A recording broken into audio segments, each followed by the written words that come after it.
Hey, everybody. I want to take a few minutes and give you some of my thoughts on what I got from this week's sermon. Now, it just so happened I'm the one that gave the sermon in church this week, but I also had some thoughts on what I learned from this week's lesson. This week was a lesson that I think was very relevant to what we all feel at different times in our life. Have you ever had that feeling, well, that's not fair, come over top of you? I know I have at times, and that's exactly what the people in this week's story felt like. The story that I'm talking about is from Matthew chapter 20, and it's the parable of the workers in the vineyard. And the way that the story goes is that there was a group of guys that were hired to go work in a vineyard by the owner of the vineyard. And he agreed and told them, I'm going to pay you 1 denarius, which is like 1 day's worth of wage in currency. And so they went to work in the vineyard. And then later in the day at 9 in the morning, again at noon, again at 3, and then again at 5, the owner of the vineyard went into town, and he was in the marketplace, and he found people just kind of standing around doing nothing. And he asked them, why aren't you doing anything? What you up to? And they said, nobody's hired us to do any work. And so he told them, he said, well, you want to come work for me in my vineyard? You know, I got a lot of work to do. And so they all agreed to. And he just basically told all of those people that he met at the marketplace, hey, you want to come work in my vineyard? I'll give you an honest day's pay. I'll pay you what's fair, is the exact quote that was used. And they all agreed to it. So at the end of the day, when the time came, he told the foreman to go ahead and pay everybody. And what happened was he started to pay the guys who were hired at 5 p.m., the guys who were hired right at the end of the day. He paid them first.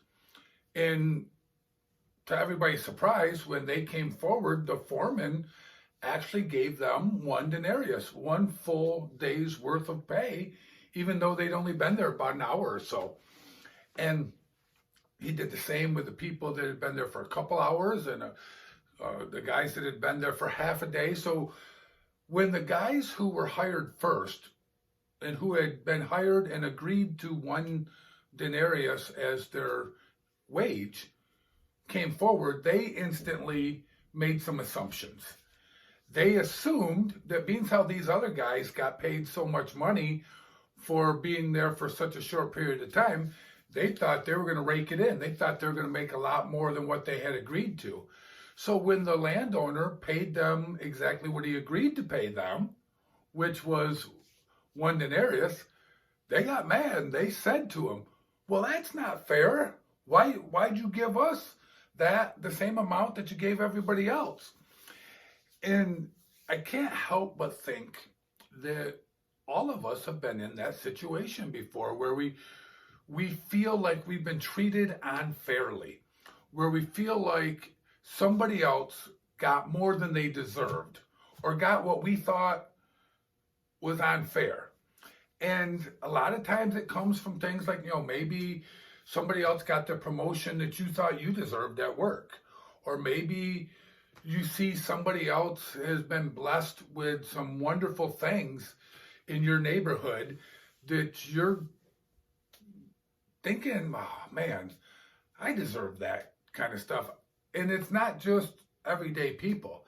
As pastors, as ministers, we fall into the same category. It's really hard when, especially somebody like me, for instance, who's pastoring a rather small church number-wise, and is working hard, trying to do their best to spread the gospel and do things like that.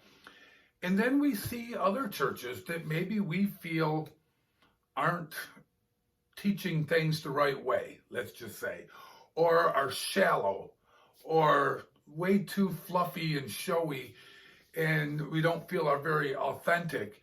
And we see them just booming. We see them with hundreds of people in their Sunday service.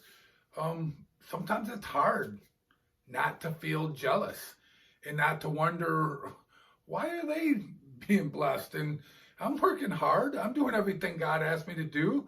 Why can't I get more people to come to my church? It's just natural that we feel that way, I think. And so it's kind of funny. In the story, the landowner, man, he nailed it on the head. And he was really pretty shrewd in his response to the people that were complaining about not being treated fairly. He said, first thing he said was, what do you mean I'm not treating you fair? I gave you exactly what we agreed to. We made a deal, and I fulfilled my end of the deal. And sometimes we forget that we're getting exactly what we signed up for.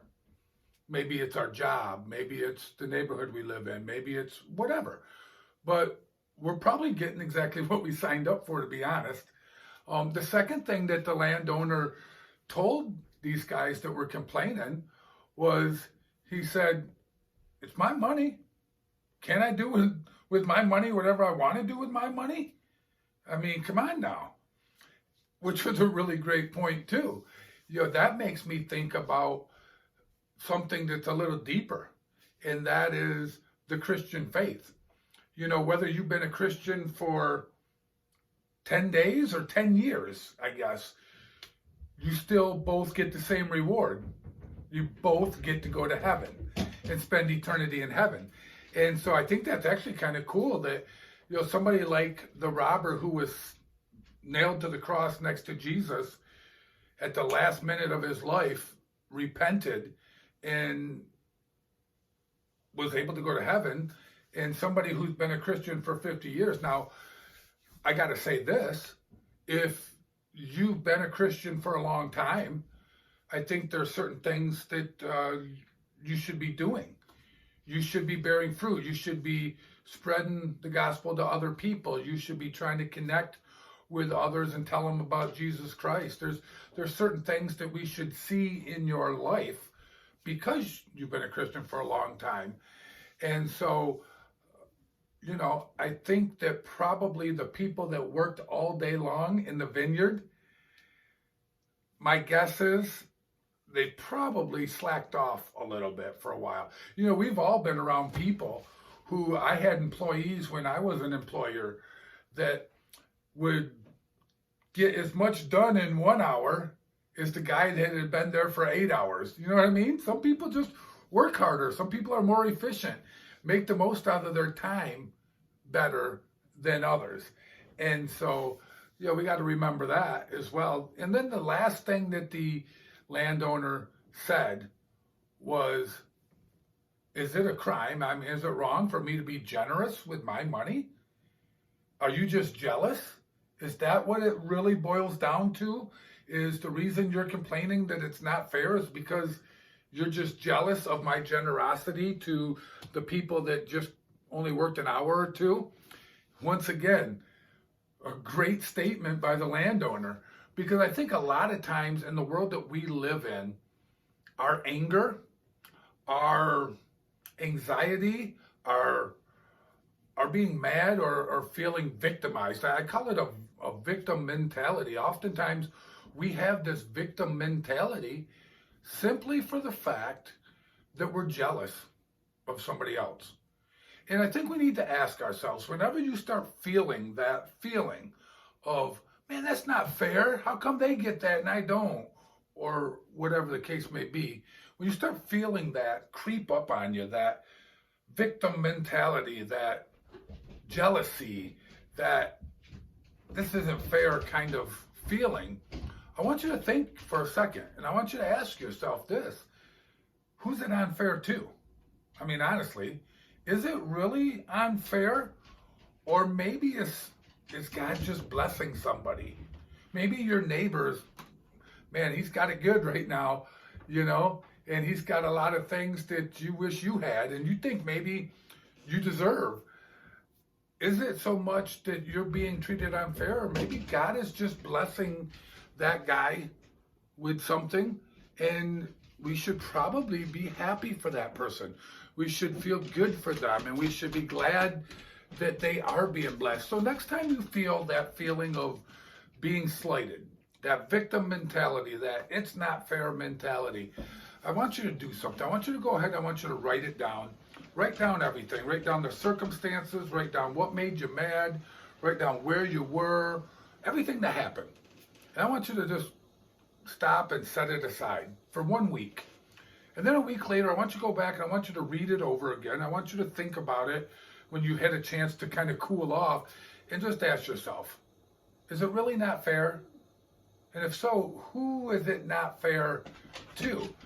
Because chances are, if the only one that's being slighted is you, maybe you need to ask myself or ask yourself, is it unfair, or is it just that God has chosen to bless somebody else and I need to be joyful and happy for them because my day's coming? And at the end of the day, I know that God is going to bless me as well. So I hope this encouraged you. I hope this shed a little bit different light maybe on the parable of the workers in the vineyard. If you haven't ever read it, look it up. It's in the book of Matthew, chapter 20, verses 1 through 16. I think it's a really relatable story. And hopefully you got something from my take on it, at least. And I just want to remind you of this. God does love you. He loves you. He's in control. And he does want to bless you. And I just hope you guys have a great week. We'll talk to you soon, everybody.